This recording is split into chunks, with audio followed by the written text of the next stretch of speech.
Alright, got a 30-30 doing a waterboarding test.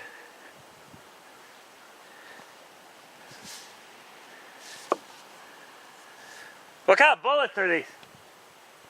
30-30. Well, duh. You don't know the brand? Anyways, here we go, 30-30 waterboarding test.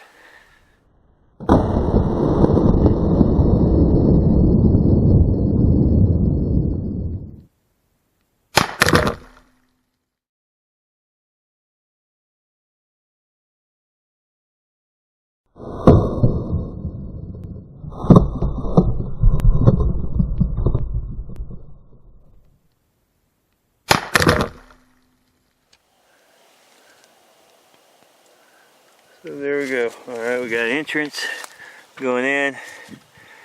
Went through the water, still staying level, so that's a plus. There's the exit coming out. And this middle board's already been hit twice before, so it pretty much shattered it.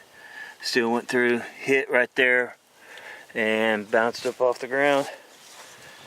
And there we go, 30-30. That's what's left of a 243. And that's a 300 blackout. And the 4570 completely shattered.